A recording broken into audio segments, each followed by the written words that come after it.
Selamat datang di Radio Horor Official, tempat di mana cerita gelap, bisikan mistis dan rahasia tersembunyi terungkap.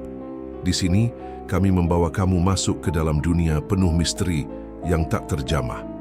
Siapkan diri dan nyalakan imajinasimu, karena setiap malam kegelapan akan bercerita. Jangan lupa untuk like, komen, dan subscribe agar kamu tidak ketinggalan cerita horor terbaru dari kami. Baiklah, tanpa berlama-lama lagi, langsung saja ke ceritanya.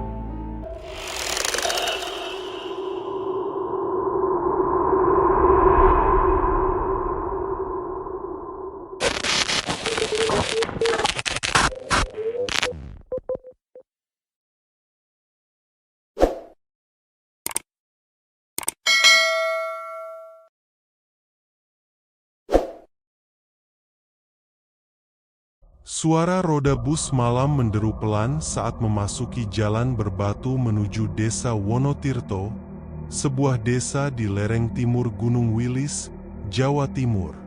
Kabut turun tebal, menutup pandangan, dan aroma tanah basah bercampur wangi kemenyan samar-samar tercium di udara. Di dalam bus, seorang pemuda berkopiah duduk menatap keluar jendela. Namanya Raffi, santri muda asal Jombang, baru saja pulang dari pondok pesantren di Kediri setelah 6 tahun menuntut ilmu agama. Ia berniat menenangkan diri di rumah pamannya, Pak Salam, yang tinggal di Wonotirto. Ketika bus berhenti di pinggir jalan desa, hanya lampu-lampu redup dari rumah penduduk yang terlihat. Raffi turun, menenteng tas lusuhnya. Dari kejauhan terdengar suara jangkrik bersahut-sahutan, diiringi desir angin dingin yang menampar lembut wajahnya. Pak Salam menjemputnya dengan obor di tangan. "Wah, sudah besar kamu, Vi. Wajahmu sekarang mirip almarhum bapakmu," katanya sambil menepuk bahu keponakannya. Raffi tersenyum. "Alhamdulillah, Paman. Lama juga saya nggak kesini.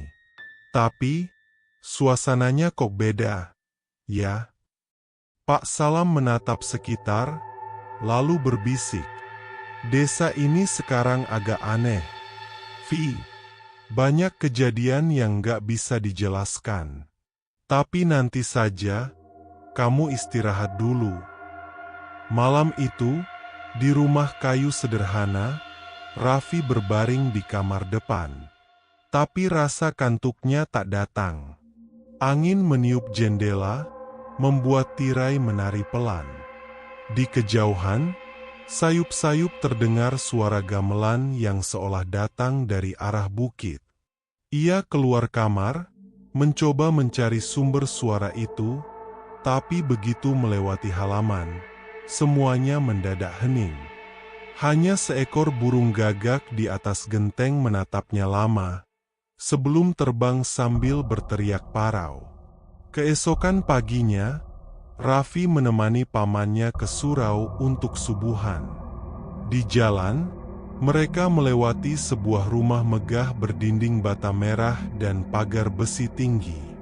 "Itu rumah siapa, Paman?" tanya Raffi.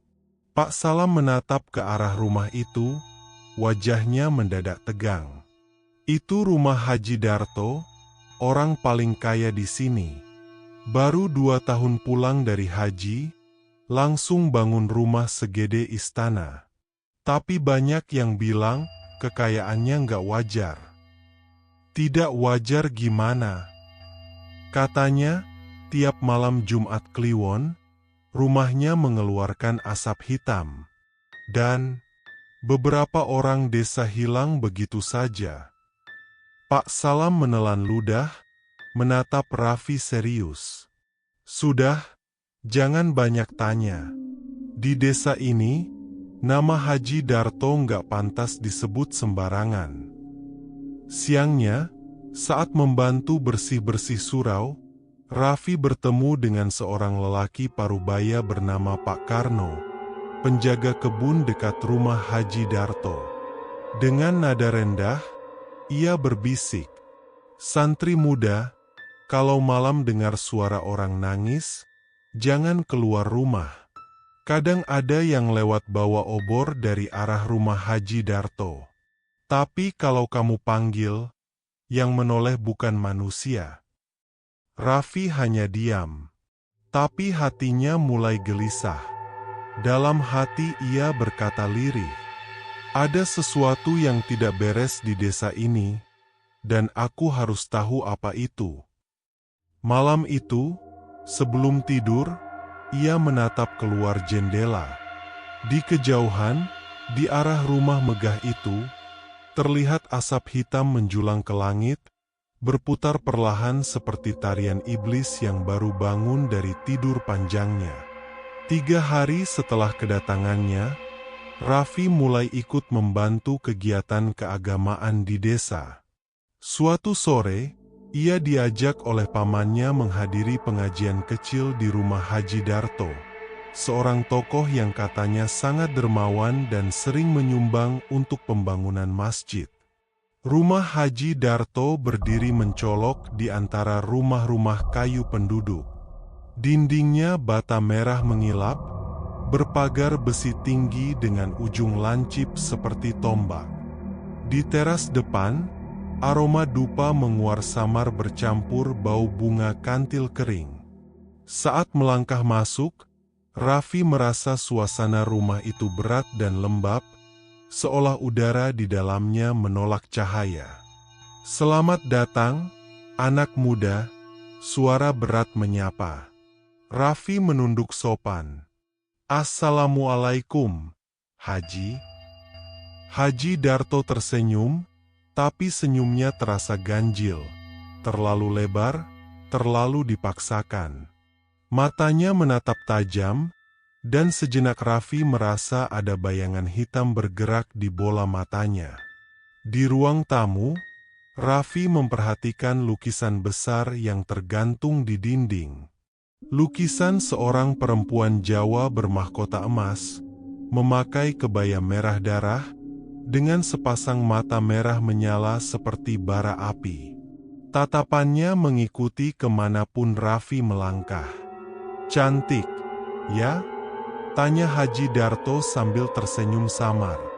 Itu siapa, Haji?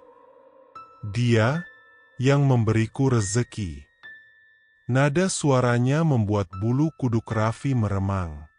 Saat pengajian dimulai, Raffi membantu membagikan air mineral dan kitab kecil kepada tamu. Namun di tengah acara, lampu tiba-tiba berkelap-kelip.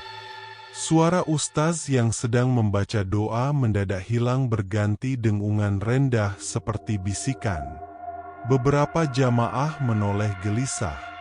Raffi menatap sekeliling, dan untuk sesaat, ia melihat bayangan perempuan berambut panjang berdiri di pojok ruangan, menatapnya tanpa wajah. Haji Darto hanya tersenyum kecil, seolah tak terjadi apa-apa. Lanjutkan saja, Ustaz. Ini cuma angin. Setelah acara usai, Raffi membantu membereskan piring dan gelas ke dapur. Di sana, ia menemukan gudang kecil dengan pintu kayu yang sedikit terbuka.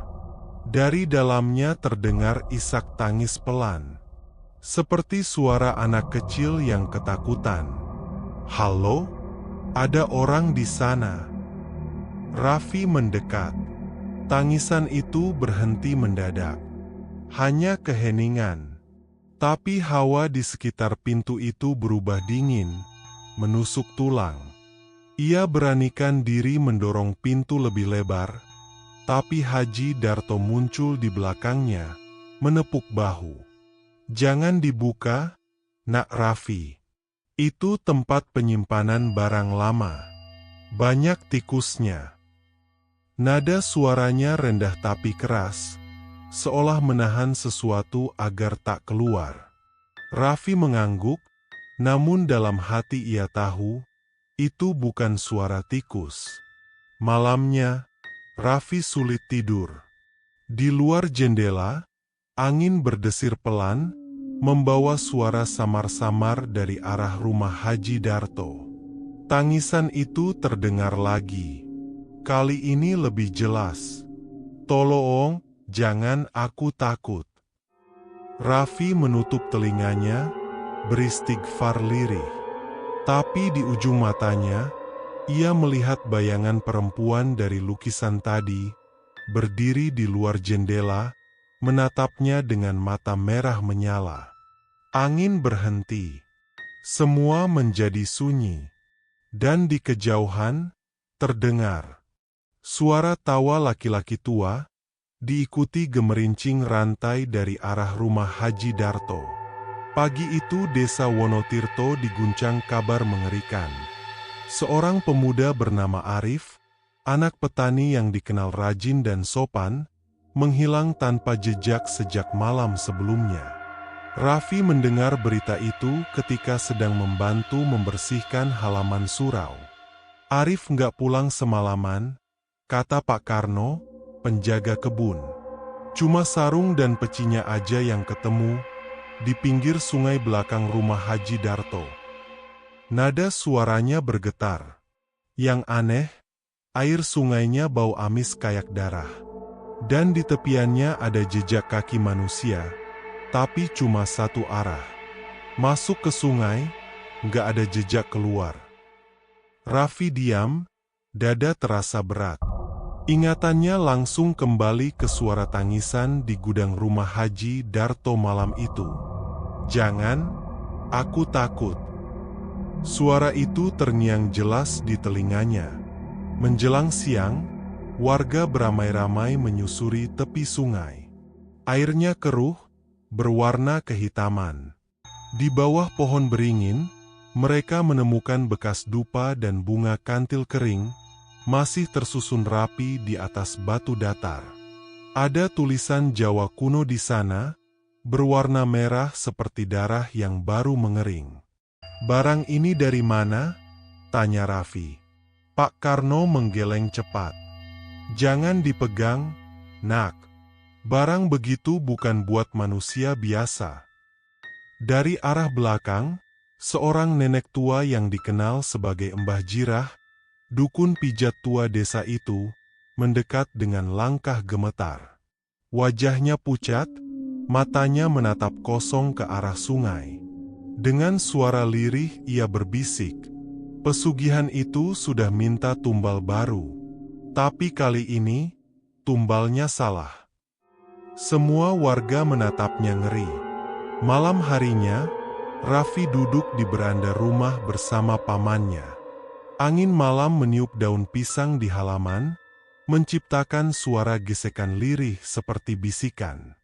"Paman," kata Raffi pelan, "Arif terakhir kali terlihat di mana?" Katanya semalam, waktu adzan Isya, dia disuruh antar makanan ke rumah Haji Darto. Habis itu, nggak balik-balik. Raffi menghela napas panjang. Kenapa semua orang di sini seolah takut bicara tentang Haji Darto? Pak Salam menatap ke langit. Karena setiap orang yang mencurigainya selalu dapat musibah. "Vi, ada yang sakit aneh, ada yang gila, bahkan ada yang hilang." Raffi terdiam. Suara jangkrik yang biasanya ramai mendadak hilang. Hanya ada suara ketukan pelan di jendela. Tok, tok, tok. Raffi menoleh cepat. Tak ada siapa-siapa di luar. Tapi kaca jendela kini menampilkan jejak tangan kecil. Basah, seolah baru diangkat dari air sungai. Malam semakin pekat. Raffi mencoba berdoa di kamarnya. Namun setiap kali ia membaca ayat suci, suara bisikan kecil muncul di telinganya. Dia salah pilih, dia salah pilih, tumbalnya salah. Raffi membuka matanya, dan di ujung ranjangnya, peci milik Arif tergeletak basah, meneteskan air ke lantai. Bau amis darah tercium samar. Hari ketiga setelah hilangnya Arif, suasana desa Wonotirto berubah mencekam.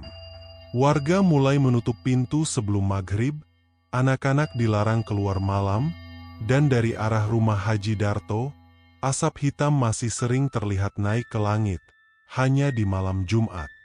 Raffi, yang merasa jiwanya tak tenang, memutuskan mencari nasihat. Ia teringat nama seorang kiai sepuh yang dulu sempat menjadi guru ayahnya, Kiai M. Asum, yang tinggal di ujung barat desa, dekat pemakaman tua. Sore itu, Raffi berjalan kaki menyusuri jalan kecil di antara pohon jati dan ladang singkong. Langit mulai mendung, suara petir jauh menggema. Di depan rumah panggung kayu sederhana, ia melihat Kiai M. Asum duduk di teras, menatap lampu sentir yang bergoyang tertiup angin. "Assalamualaikum, Yai," sapa Raffi dengan takzim. Kiai M. Asum menoleh pelan, senyumnya tenang tapi matanya tajam. "Waalaikumsalam, Nak Raffi. Aku sudah menunggumu." Raffi tertegun. "Menunggu saya, Yai?" "Angin membawa kabar. Aku tahu ada yang sedang kau cari." Di dalam rumah, suasana remang dan penuh kitab tua. Kiai M. Asum menuangkan teh, lalu berbicara dengan nada berat. "Kau ingin tahu siapa sebenarnya Haji Darto, bukan?" Raffi mengangguk. Kiai menatap keluar jendela. Dulu, sebelum dia naik haji, Darto adalah pedagang biasa. Banyak utang, sering rugi, dan nyaris bangkrut. Ia pernah datang padaku, meminta doa agar dagangannya lancar. Tapi aku tolak, karena matanya sudah berubah. Matanya penuh ambisi, bukan keikhlasan. Beberapa bulan kemudian, ia pergi ke Arab Saudi. Tapi bukan doa yang ia cari di sana, melainkan janji dengan makhluk dari tanah jin. Raffi merinding. "Makhluk? Seperti apa, Yai?" "Perempuan Jawa kuno, bermahkota emas, berpakaian merah. Namanya Nyai Silabumi. Dia bukan jin biasa, tapi penunggu beringin merah di selatan desa ini. Ia memberi kekayaan pada manusia yang mau memberi satu hal sebagai gantinya." Raffi menelan ludah. "Tumbal?" Kiai mengangguk pelan. "Benar. Setiap 7 bulan sekali. Dan semua tumbalnya, dari darah muda, laki-laki yang belum menikah. Haji Darto sudah melakukannya sejak ia pulang haji." Raffi menunduk. Ingatan tentang Arif kembali melintas. Berarti Arif adalah tumbalnya yang terakhir. Kiai M. Asum menggeleng pelan. "Tidak. Arif hanya korban yang salah. Tumbal itu harus dipilih dengan syarat tertentu.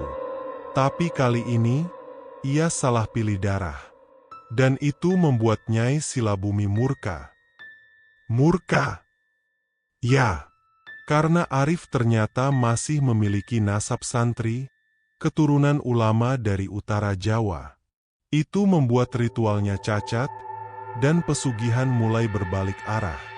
Semua yang dulu ia miliki, akan diminta kembali dengan cara yang jauh lebih mengerikan." Suara petir menggelegar. Lampu sentir bergoyang. Kiai M. Asum menatap Raffi lekat-lekat. "Raffi, kau harus berhati-hati. Aku tahu kau bukan orang biasa. Kau juga memiliki darah yang sama, darah santri yang suci. Itu sebabnya kau dipanggil ke desa ini, bukan kebetulan."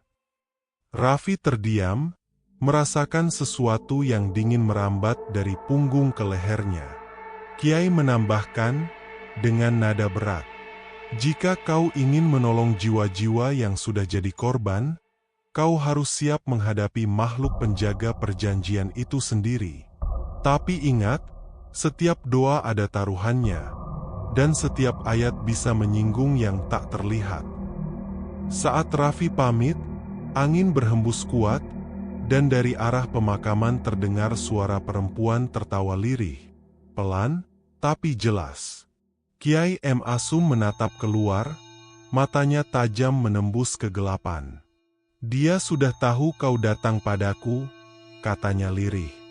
"Mulai malam ini, kau takkan bisa tidur dengan tenang lagi." Malam Jumat Kliwon. Langit Wonotirto diselimuti awan hitam pekat. Angin berdesir seperti napas panjang dari arah gunung, membawa aroma dupa dan darah.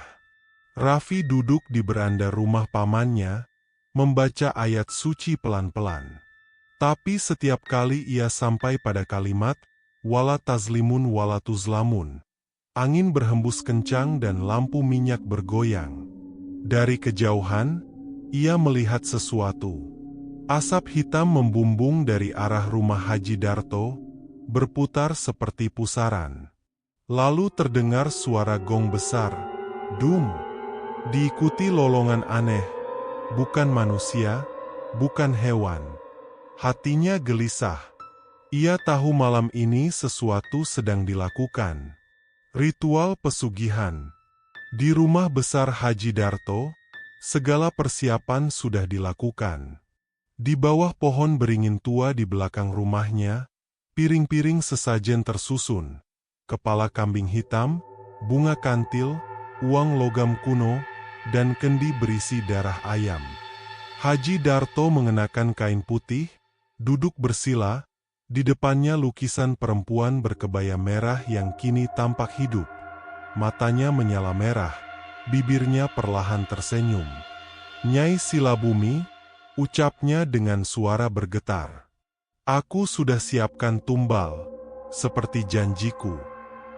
Dari balik kabut tipis, sosok perempuan berwajah pucat muncul.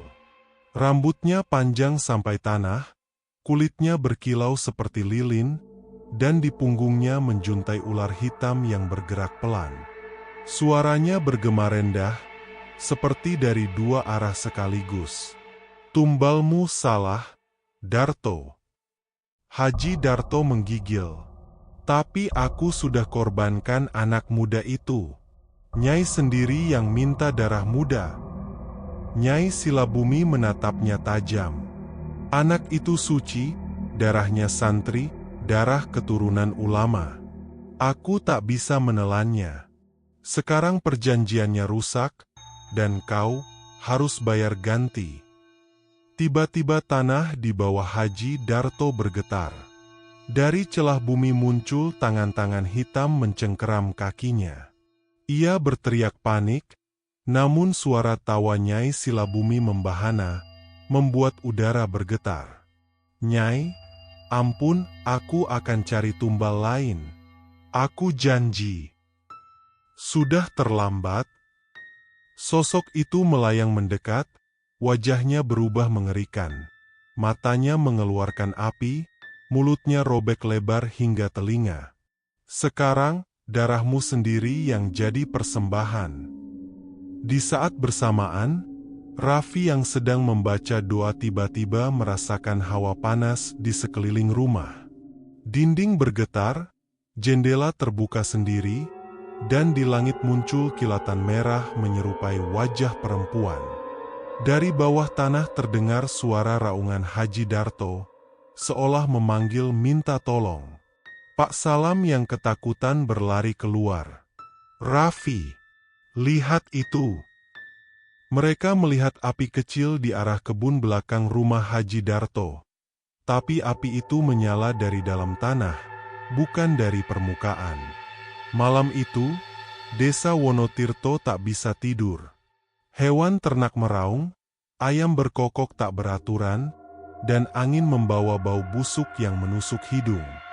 Beberapa warga mengaku melihat bayangan perempuan merah berjalan di atas genteng rumah mereka, sambil membawa kepala kambing. Sementara itu, di ruang tengah rumah Haji Darto, lukisan Nyai Silabumi berubah. Kini matanya meneteskan darah, dan di bagian bawahnya muncul tulisan samar. "Salah pilih, salah darah." Keesokan paginya, rumah besar itu sunyi. Pagar besinya berkarat, udara di sekitarnya dingin seperti baru turun salju. Tak ada tanda Haji Darto. Tapi dari bawah pohon beringin, warga menemukan kain ihram putih yang gosong di ujungnya, dan di atasnya terdapat sidik jari berdarah. Raffi berdiri diam, wajahnya tegang. Ia tahu, ini belum selesai. Pesugihan itu belum berhenti. Nyai Silabumi belum puas. Sejak malam ritual gagal itu, desa Wonotirto berubah sunyi dan kelam. Ayam-ayam berhenti berkokok, kambing-kambing mati tanpa luka, dan sumur warga mulai mengeluarkan air berwarna merah kecoklatan serta bau amis menyengat seperti darah basi. Orang-orang mulai berbisik ketakutan. Ini pasti gara-gara Haji Darto, pesugihannya berbalik arah, kata Pak Karno dengan wajah pucat.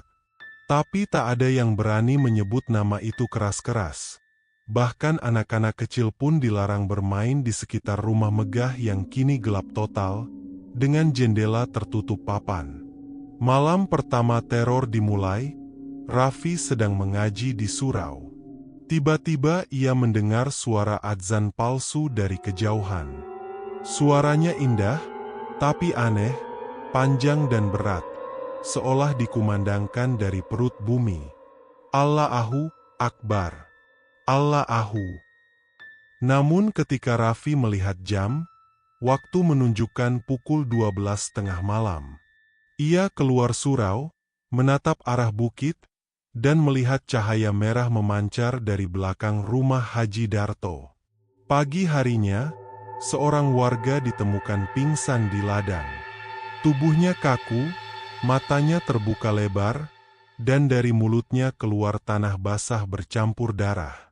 Sebelum meninggal, katanya sempat berteriak, "Dia datang, perempuan merah." Kabar itu menyebar cepat. Warga ketakutan, sebagian mulai meninggalkan desa. Tapi Raffi tidak. Ia yakin semua ini harus diakhiri. "Kalau aku lari, desa ini habis," ucapnya pada pamannya. Pak Salam menatapnya cemas. "Tapi Vi, ini bukan urusan manusia biasa. Makhluk itu sudah marah besar." Malam kedua, teror semakin menggila. Langit tanpa bulan, dan dari arah rumah Haji Darto terdengar suara ratusan rantai diseret. Angin membawa aroma bunga kantil yang pekat, dan setiap rumah yang tertiup angin itu, lampunya padam sendiri. Raffi yang sedang membaca wirid di kamar tiba-tiba merasakan hawa panas menyengat. Cermin di dindingnya berembun dari dalam, bukan luar. Dan di balik embun itu, muncul wajah perempuan dengan mata merah. "Raffi!" Suara itu memanggil lirih, menggema seperti dari perut bumi. "Darahmu suci, aku ingin gantinya." Raffi memejamkan mata, menggenggam tasbihnya kuat-kuat. "La ilaha illallah, la ilaha illallah." Cermin itu pecah meledak, serpihannya beterbangan dan melayang di udara seperti disapu angin gaib. Pagi berikutnya, warga heboh. Di tengah jalan desa, seseorang menaruh lukisan Nyai Silabumi yang dulu tergantung di rumah Haji Darto. Kini lukisan itu tampak hidup, matanya bisa bergerak, dan sesekali meneteskan darah. Orang-orang ketakutan, tak berani mendekat. Raffi datang dan menatap lukisan itu dalam diam. Di bawahnya tertulis dengan tinta merah, "Tumbal belum dibayar. Nyawa akan seimbang." Malamnya, surau tempat Raffi biasa mengaji mendadak bergetar. Lampu minyak padam, dan dari dalam mihrab muncul suara tangisan anak kecil, diikuti langkah kaki yang basah. Ketika Raffi menoleh, ia melihat Arif, teman yang hilang, berdiri di pintu, wajahnya pucat, matanya kosong. "Vi, selamatkan dia, sebelum semuanya ditelan tanah." Raffi berusaha mendekat, tapi tubuh Arif perlahan membusuk menjadi tanah basah. meninggalkan bau busuk menyengat. Raffi sujud, menangis. Ia tahu sekarang, makhluk itu tak hanya ingin darah, tapi juga roh-roh yang tersesat. Keesokan paginya, Raffi pergi ke makam Kiai M. Asum, berharap bimbingan. Namun ketika sampai, ia menemukan bekas dupa masih menyala, dan di batu nisannya tergores tulisan baru. Nyai Silabumi sudah menuntut. Kau berikutnya. Angin mendadak berhenti. Daun-daun kering berjatuhan tanpa suara. Dan di atas langit, samar-samar, bayangan perempuan merah menatap Raffi dari balik kabut. Setelah kejadian di makam Kiai M. Asum, Raffi merasa semakin yakin. Semua kunci dari teror ini ada di rumah Haji Darto. Rumah megah yang kini ditinggalkan, dan konon dijaga oleh makhluk siluman. Sore itu, dengan bekal keberanian dan kitab wirid dari pesantren, Raffi nekat masuk bersama sahabatnya, Fahri, santri yang baru pulang dari Gontor. Kalau kita gak lakukan ini, semua warga bisa mati, kata Raffi tegas. Bismillah, Fi. Tapi jangan pisah dari aku, jawab Fahri pelan. Gerbang besi rumah itu berkarat, tapi tetap tertutup rapat. Raffi membaca ayat kursi, lalu menendangnya. Gerbang terbuka dengan bunyi, krek, panjang, seperti jeritan manusia diseret. Udara di dalam halaman terasa dingin, lembab, dan berbau dupa campur darah. Rumah itu benar-benar mencekam. Dindingnya berlumut, lantainya penuh debu, dan di setiap sudut ada lukisan wajah-wajah kabur yang tampak hidup. Raffi menyalakan senter, lalu melihat bekas lingkaran darah di tengah ruang tamu. Di situ, ada kitab besar bersampul kulit hitam yang terbuka setengah. Tulisan di halamannya bukan Arab biasa, tapi huruf Jawa kuno bercampur rajah merah. Fi, ini kitab pesugihan, bisik Fahri gemetar. Lihat, ada tanda segitiga di halaman pertama. Ini lambang Silabumi. Raffi menyentuh kitab itu perlahan. Begitu jarinya mengenai permukaan kulitnya, udara tiba-tiba bergetar, dan api dupa di pojok ruangan menyala sendiri. Dari bayangan di dinding, muncul sosok Haji Darto. Tapi wajahnya gosong, matanya kosong tanpa bola. Kalian tidak tahu apa yang kalian ganggu. Aku hanya ingin kekayaan, dia yang menipuku, dia yang salah pilih tumbal. Raffi menegakkan tubuhnya. Siapa yang kau maksud? Bayangan itu bergetar, suaranya menggema seperti dua orang berbicara bersamaan. Nyai Silabumi, penguasa air merah. Dia menuntut jiwa murni, bukan anakku, tapi santri. Fahri terperanjat. Santri? Maksudnya kamu, Fi? Raffi diam. Ia mulai mengingat malam ketika pertama kali bertemu Haji Darto di pengajian. Pandangan matanya saat menepuk pundak Raffi dengan senyum aneh. Tiba-tiba, kitab di depan mereka terbuka sendiri. Halamannya berputar kencang. Dari tengah-tengahnya keluar asap hitam pekat yang membentuk sosok perempuan. Rambut panjang, wajah tertutup kain merah, dan suara lirih menggema dari perut bumi. Aku sudah menunggu, tumbal yang seharusnya dikorbankan, darah santri, darah suci. Raffi memegang tasbihnya kuat-kuat.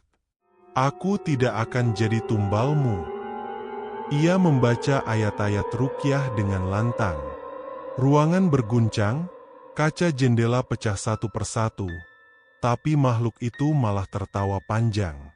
Haji Darto sudah kubawa, sekarang giliranku menjemputmu. Asap merah mulai melilit kaki Raffi, panas dan berat seperti tali besi.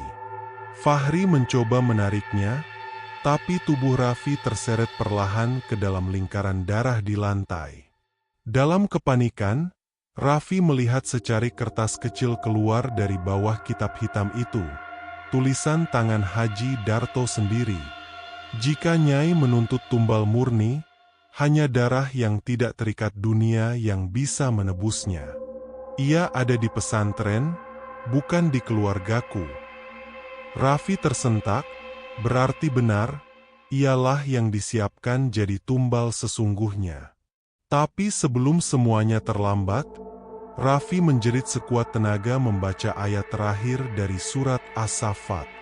Asap merah itu menguap, ruangan hancur, dan mereka berdua berhasil keluar tepat sebelum rumah itu terbakar dari dalam tanpa api.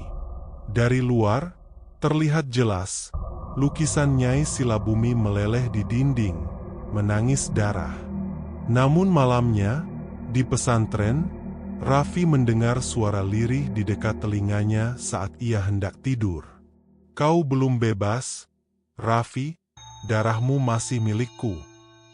Angin meniup jendela, dan di kaca, samar terlihat bayangan perempuan merah tersenyum.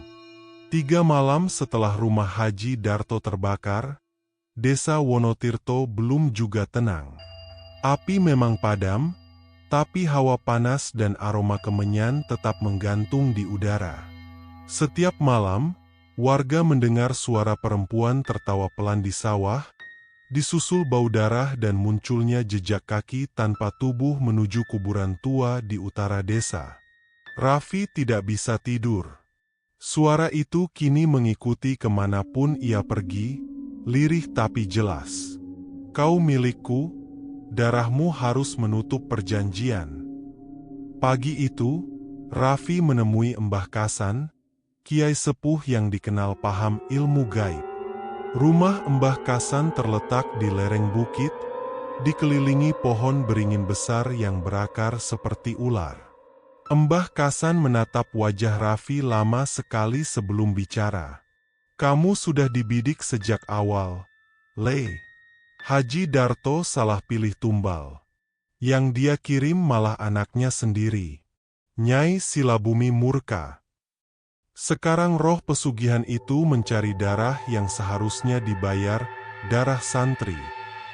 Raffi menunduk. Lalu apa yang harus saya lakukan, Mbah? Kiai tua itu mengambil segenggam tanah dari kendi di dekatnya. Satu-satunya cara adalah ritual penebusan, di tempat asal Nyai Silabumi pertama muncul. Di kuburan tua desa ini. Tapi hati-hati, di sana tidak semua yang terlihat itu manusia. Malam itu, Raffi, Fahri, dan Mbah Kasan menuju makam tua di hutan Wonosari. Angin berhenti bertiup. Burung hantu menatap dari atas pohon tanpa suara. Di tengah makam, mereka menemukan sumur batu tua yang sudah tertutup semak dan lumut. Mbah Kasan menyalakan dupa dan mulai membaca doa penolak bala. Raffi ikut membaca wirid, tapi dari dasar sumur tiba-tiba terdengar suara perempuan menangis, pelan tapi memilukan. Aku tidak ingin menunggu lagi, darah itu, di sini. Tanah di sekitar sumur bergetar. Dari dalamnya muncul kabut merah dan tangan-tangan hitam meraih keluar, menjerit seperti orang disiksa. Fahri menjerit, Mbah, dia muncul. Kabut berubah bentuk menjadi sosok perempuan tinggi berselimut kain merah darah. Matanya kosong, tapi air matanya menetes hitam. Setiap tetes yang jatuh membakar tanah. Haji Darto menipuku, dia janji beri darah santri, tapi malah kirim anaknya sendiri. Sekarang aku ambil yang seharusnya jadi milikku. Raffi melangkah maju, menatap makhluk itu tanpa gentar. Darahku tidak untuk iblis. Kau ditipu karena tamak, bukan karena aku. Nyai Silabumi tertawa keras, suaranya menggema sampai ke lembah. Kau berani menentang perjanjian darah, anak manusia. Ia mengangkat tangan, dan seketika tubuh Raffi terlempar, membentur nisan berlumut. Namun saat Nyai hendak mendekat, Mbah Kasan menghentakkan tongkat kayu dan membaca ayat ruqyah dengan suara menggelegar. Tanah bergetar hebat. Api keluar dari lubang sumur, menerangi malam seperti neraka terbuka. Kau terikat sumpah darah. Kembalilah ke tempatmu, Nyai Silabumi. Makhluk itu menjerit kesakitan, tubuhnya mulai retak seperti kaca. Tapi sebelum hilang, ia menatap Raffi tajam dan berbisik, "Kau bisa menang hari ini, tapi darahmu akan tetap kutandai, sampai keturunanmu yang menebusnya." Lalu tubuhnya pecah menjadi kabut merah, menghilang bersama suara tangisan panjang. Ketika semuanya reda, Mbah Kasan pingsan. Fahri menolongnya, sementara Raffi memandangi sumur yang kini tertutup batu. Hanya tersisa setetes darah merah di tanah, membentuk simbol segitiga seperti di kitab pesugihan. "Mbah, apakah dia sudah hilang?" tanya Raffi dengan suara bergetar. "Untuk sekarang, iya," jawab Mbah Kasan lemah. Tapi perjanjian darah tak pernah benar-benar putus. Malam itu mereka pulang dalam diam. Namun saat Raffi hendak tidur, ia melihat di pergelangan tangannya muncul luka berbentuk segitiga, merah menyala, dan dari luar jendela, angin berhembus membawa bisikan lembut. "Kau darah suci yang belum selesai kutagih." Sejak malam ritual di kuburan tua itu, Raffi tak lagi sama. Tubuhnya sering panas tanpa sebab, matanya kadang memerah saat membaca ayat suci, dan di dalam mimpinya selalu muncul sosok perempuan berselimut kain merah yang memanggil namanya lembut tapi mengerikan. "Raffi, darahmu sudah bercampur, aku di dalam dirimu." Fahri memperhatikan perubahan itu dengan cemas. "Vi, kamu pucat. Kau gak tidur lagi, ya?" "Aku tidur, tapi setiap malam aku bangun di luar rumah. Aku gak tahu bagaimana aku bisa di sana." Pagi itu, Raffi terbangun di tepi sungai kecil dekat pesantren.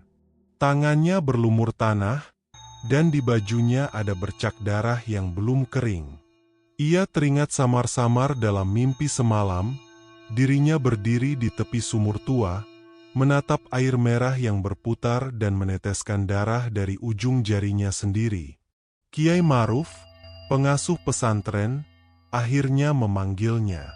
"Raffi, anakku, aku tahu kau ingin menyelamatkan desa, tapi kini jin itu telah menandaimu. Kau tidak boleh sendirian. Kalau tidak, kau akan ditarik ke dunianya perlahan." Raffi menunduk. "Saya kuat, Kiai. Saya hanya ingin tahu, kenapa saya yang dipilih?" Kiai Maruf menghela napas panjang. "Karena darahmu keturunan wali lama, Le.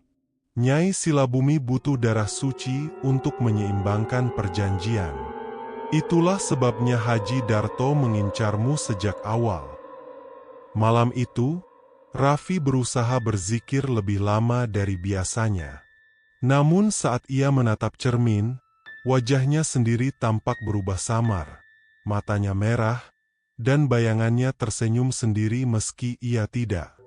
"Raffi," bisik bayangan itu, "kau tidak bisa melawanku. Aku bagian dari tubuhmu sekarang."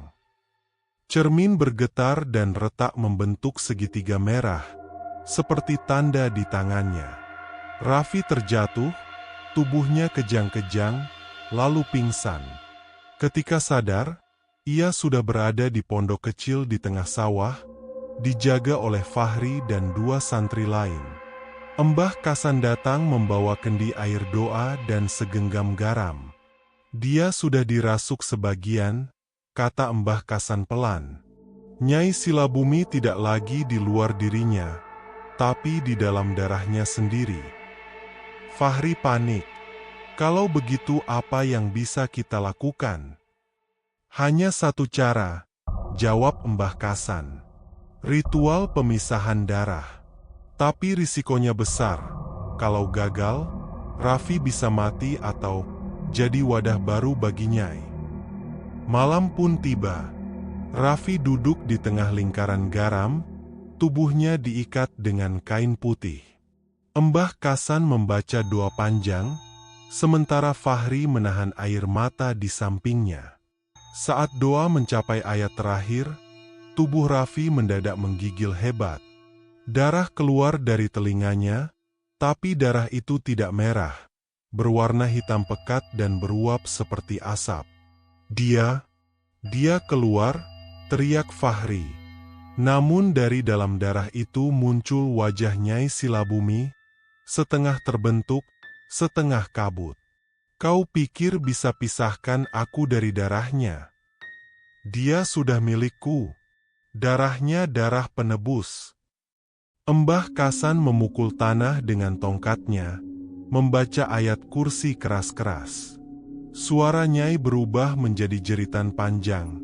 Tubuh Raffi bergetar hebat. Lalu, semua lampu minyak padam bersamaan. Dalam kegelapan, hanya suara Raffi yang terdengar. Tapi suaranya dua lapis, seperti dua orang berbicara sekaligus. Aku Raffi, tapi aku juga Silabumi.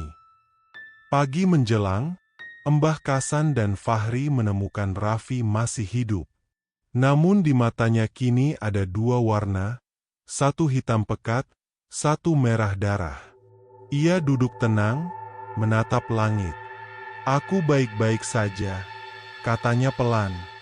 Dia tak pergi, tapi dia diam. Di dalam sini. Raffi menepuk dadanya. Mbah Kasan memejamkan mata. Kalau begitu, perangmu belum selesai, Le. Malam berikutnya, Desa Wonotirto gempar lagi.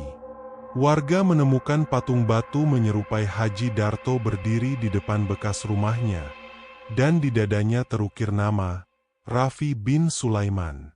Dan di kejauhan, saat azan subuh berkumandang, Raffi menatap ke cermin sekali lagi, dan bayangannya tersenyum, kali ini lebih jelas daripada sebelumnya. Waktumu hampir habis, Raffi. Subuh itu, kabut turun tebal di desa Wonotirto.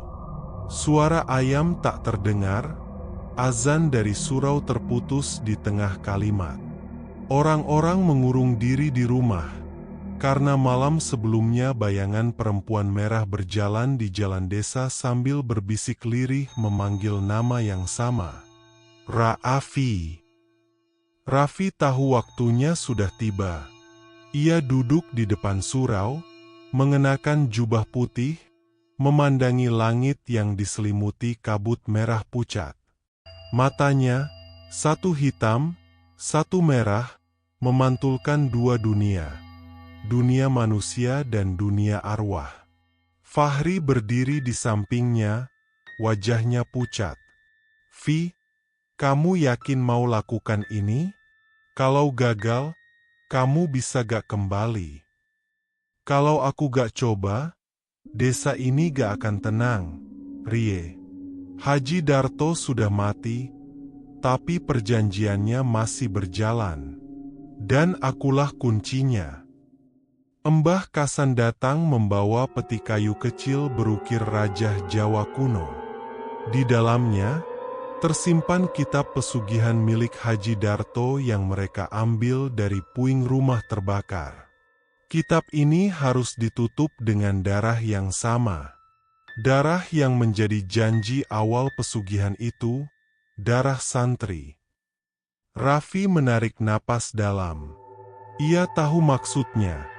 Hanya darahnya sendiri yang bisa menyegel Nyai Silabumi selamanya. Malam tiba. Di tengah lapangan desa, Mbah Kasan menggambar lingkaran besar dari garam dan abu dupa. Raffi duduk di tengahnya, kitab hitam diletakkan di depan dada, dan di sekelilingnya terpasang 4 lentera merah. Kalau Nyai muncul, jangan takut, pesan Mbah Kasan. Dia hanya kuat jika kau goyah. Doa dimulai. Angin berhenti. Langit berubah gelap, dan dari arah utara, kabut merah membubung tinggi seperti ombak. Lalu, dari tengah kabut itu, Nyai Silabumi muncul, lebih besar, lebih jelas dari sebelumnya. Tubuhnya berselimut kain darah, dan rambutnya menutupi tanah. Kau pikir bisa menutup perjanjian tanpa izinku, Raffi? Perjanjian ini dibuat atas tipu daya manusia. Aku bukan Haji Darto, dan aku tidak berutang padamu, teriak Raffi. Nyai menatapnya dengan mata menyala. Tapi darahmu, darah suci yang sudah bercampur, tidak bisa dihapus begitu saja. Raffi menggenggam pisau kecil dan melukai telapak tangannya. Darah menetes ke kitab hitam, membuat halaman-halamannya berasap. Dengan nama Allah yang Maha Kuasa, aku tutup jalan darah ini, dan aku serahkan nasibku kepadanya. Nyai menjerit keras, suaranya membuat tanah bergetar. Angin berputar hebat, lentera pecah satu persatu, dan cahaya merah membanjiri langit. Dari tubuh Raffi, cahaya putih keluar menembus udara, bertemu dengan kabut merah Nyai Silabumi. Dua warna itu bertabrakan, merah dan putih, seperti perang dua dunia. Fahri berteriak, "Raffi, bertahan, Fi!" Tapi tubuh Raffi sudah melayang, matanya tertutup, darah terus menetes dari tangannya ke kitab yang kini terbakar dari dalam. Nyai Silabumi menjerit makin keras. Tubuhnya mulai hancur jadi abu, tapi sebelum lenyap, ia menatap Raffi terakhir kali. "Kalau darahmu suci, maka aku bersemayam di darah keturunanmu." Seketika, ledakan cahaya menyelimuti lapangan. Garam di tanah terbakar, dan semua yang ada di sana terhempas ke belakang. Ketika cahaya mereda, Raffi terbaring di tanah. Kitab hitam itu kini abu, dan di tengahnya tersisa segitiga kecil dari darah yang mengering. Mbah Kasan mendekat, menempelkan telapak tangannya ke dada Raffi. "Masih hidup," katanya pelan, tapi setengah jiwanya tertinggal di tempat itu. Raffi perlahan membuka mata. "Dia sudah pergi?" "Untuk sekarang," jawab Mbah Kasan lirih. "Tapi darahmu tetap miliknya sampai dunia ini berhenti." Beberapa bulan kemudian, Desa Wonotirto kembali tenang. Panen melimpah, sungai jernih, dan suara adzan kembali bergema. Namun di kamar pesantrennya, Raffi menyimpan segenggam abu merah dalam botol kaca, peninggalan dari ritual malam itu. Kadang, saat malam sunyi dan angin berhenti, abu itu bergetar sendiri, lalu terdengar bisikan lembut dari dalam botol. "Raffi, darahmu belum lunas." Raffi menatapnya lama. Ia tersenyum getir dan berbisik, "Kalau waktuku tiba, aku siap." Malam kembali menutup Desa Wonotirto. Setelah semua darah, doa, dan kutukan tumpah di tanah yang haus janji, Raffi, sang santri muda yang menantang pesugihan Haji Darto, kini hidup dengan separuh jiwanya di dunia, separuh lagi di batas antara neraka dan manusia. Nyai Silabumi mungkin sudah lenyap, tapi tidak ada perjanjian darah yang benar-benar berakhir. Karena setiap janji yang ditulis dengan darah akan selalu menuntut harga yang setimpal, meski butuh waktu 100 tahun untuk menagihnya. Kini, di pesantren kecil di pinggir desa, Raffi masih berzikir setiap malam dengan botol kaca berisi abu merah di sisinya. Dan kadang, di jam 3 dini hari, abu itu bergetar, disertai suara halus dari balik kaca.